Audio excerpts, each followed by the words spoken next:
Crespo is going to be host for Let's Talk Football, the round table. And Let's Talk Football ladies. Hey.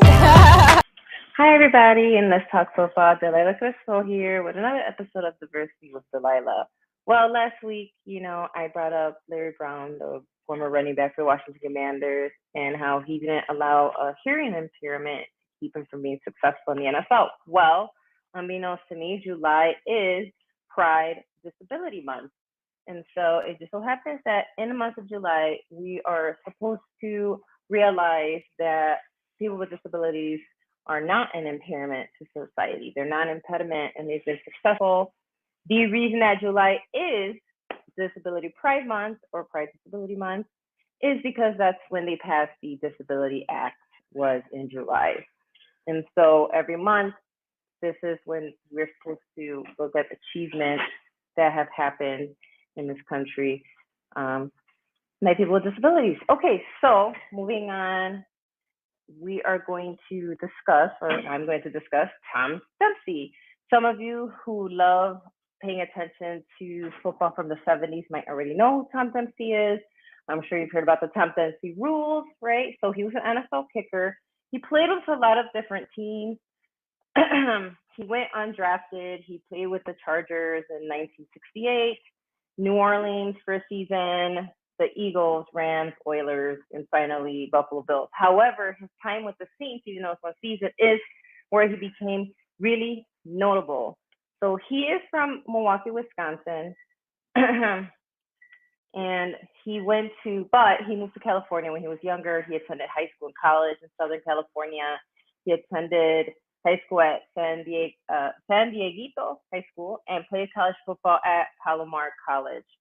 He was born with no toes on his right foot, okay, and no fingers on his right hand, and yet he still played football.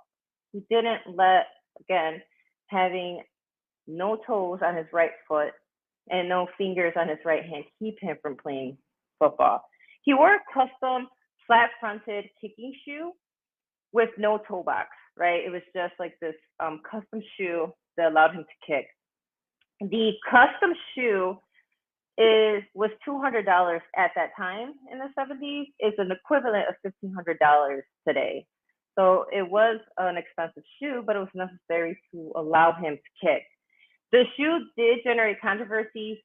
Some people thought that it gave him an edge. Reporters asked him, and in his no-nonsense way, he responded to a reporter by saying, "Unfair, eh? How about you try kicking a 63-yard field goal to win it with 2 seconds left and you're wearing a square shoe? Oh, yeah, and no toes either," right? So some people thought it gave him an unfair advantage, but he's like, "I'm kicking with no toes out there," right? Additionally, the ESPN Sports Science analyzed Dempsey's shoe, and they determined that even though it was modified, it didn't give him an advantage. So it didn't increase anything. It didn't reduce margin for error. And so it didn't give him an advantage. It just allowed him to be a kicker in football, which is what he wanted to do. So Dempsey is most widely known for kicking a 63-yard field goal as time expired to give the Saints a 1917 win over the Detroit Lions on November 8, 1970 at Tulane Stadium in New Orleans. Prior to 1974, the goalposts in the NFL were on the goal lines instead of the end lines. With time running out in the game, the Saints attempted a field goal with holder Joe Scarpati, spotting the Saints' own 37-yard line. The snap from Jackie Burkett was good, and Dempsey made the field goal as the ball fell just beyond the bar. The win was one of only 2 for the Saints in that season. It was a bad season for the Saints, but it put Dempsey in the record book. So with that kid, Dempsey broke Burt Richard's NFL record for longest field goal by 7 yards. Dempsey's record was tied 3 times by Jason Elam with the Denver Broncos in 1998, Sebastian Janikowski with the Oakland Raiders in 2011, and David Akers with the San Francisco 49ers in 2012, before it was broken on December 8th, 2013 by Matt Prater, who hit a 64-yard field goal. Then, of course, on September 26, 2021, Mr. Justin Tucker. Justin Tucker, of course, made that incredible 66-yard field goal as time expired. Right? So we all remember that field goal against the Detroit Lions. So twice, I'm sorry, Detroit Lions fans. I love you guys, and I don't hate the Lions. But 2 times, 2 separate field goal records were set against the Detroit Lions.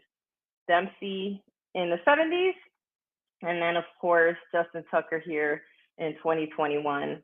And so the walk-up kick eclipsed both Dempsey and Graham Gano's 63-yarder that was in 2018. Since Dempsey was the only kicker to make a field goal, though, from more than 60 yards prior to the relocation of the goalpost, okay, so here's the little asterisk that people add.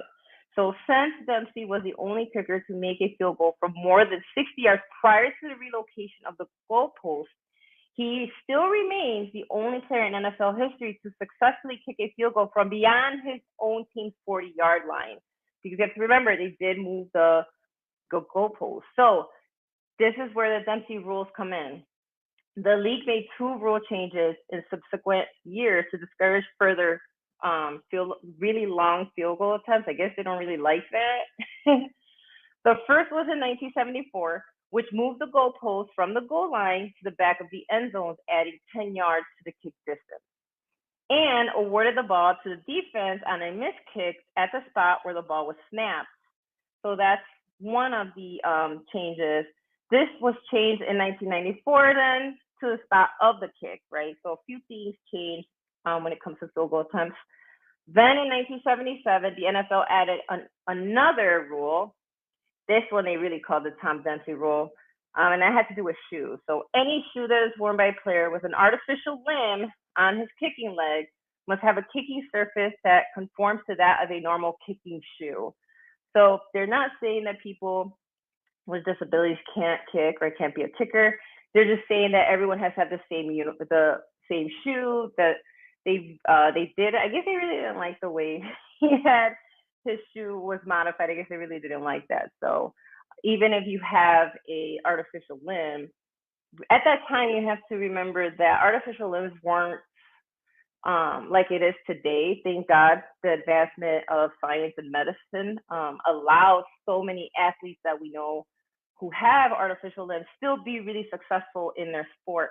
But at this time, that really didn't exist. So Tom Dempsey was out there kicking footballs with no toes. I think that's really fascinating to me, So he made first team All-Pro in 1969.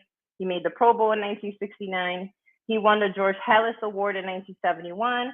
He is in the New Orleans Saints Hall of Fame. In 1983, Dempsey was inducted into the American Football Association Semi-Pro Football Hall of Fame.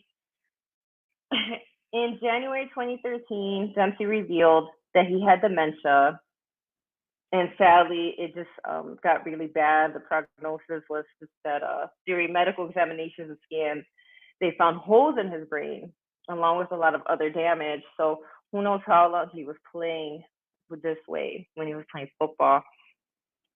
Dempsey sadly passed away in 2020 from complications of COVID.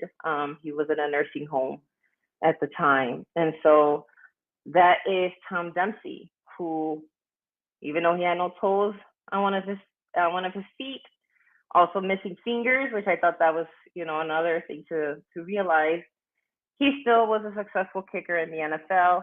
And now we have those new changes to kicking because of him, right? So again, all the kickers have to wear the same shoe, have to kick from the same spot. And so no modifications can be made to a kicker's shoe, regardless if they have a limb or not. And also the change of the distance in the goalpost. So that is Tom Dempsey. I hope you enjoyed this episode of Diversity with Delilah, and I'll see you next time. Have a good evening, everybody.